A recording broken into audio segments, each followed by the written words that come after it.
همزمان با تشدید بحران کم آبی در کشور، پایتخت نشینان از کمبود آب شکایت دارند.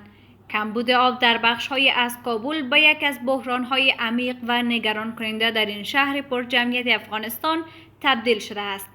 ساکنان غرب کابل میگویند که هر روز ساعتها در صف می‌ایستند تا 20 لیتر آب صحی را از یک شرکت خصوصی به بهای بالاتر از 10 افغانی خریداری کنند. باشندگان غرب کابل میگویند که نه شرکت‌های خصوصی آبرسانی و نه حکومت به خواسته‌های آنان توجه نکرده است.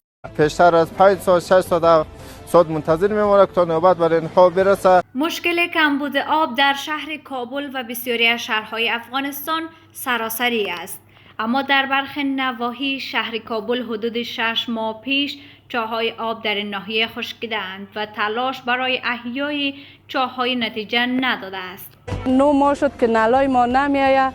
همه روزه اینمی طفلای خرد بزرگ دینمی او بردن همه مریض. در این حال شهروندان میگویند که در منطقه غرب کابل لوله کشی شهری از سوی دولت انجام نشده است و شماری از شرکت‌های آبرسانی خصوصی با پرداخت هزینه گزاف از سوی مردم مسئولیت آبرسانی را بر عهده دارند.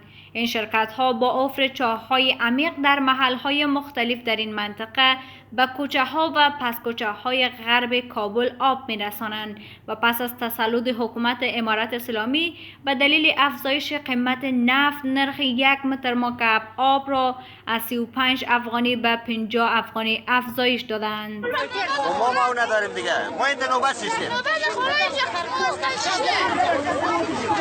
وزیر زراعت، آبیاری و مالداری حکومت امارت اسلامی گفتند که سطح آب زیرزمینی در افغانستان پایان رفته و این کشور با کمبود آب مواجه شده است.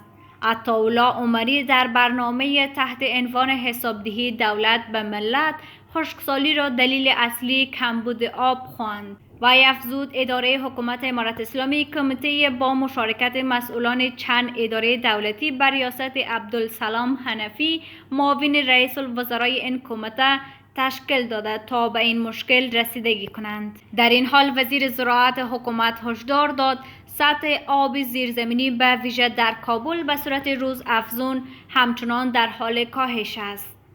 با گفته او اداره امارت اسلامی در نظر دارد که با مدیریت رودخانه پنجشیر مشکل کمبود را در کابل کاهش دهد. کابل پایتخت افغانستان چندین سال است که با کاهش سطح آبهای زیرزمین مواجه شده است و کم آبی به شدت آن را تهدید می کند.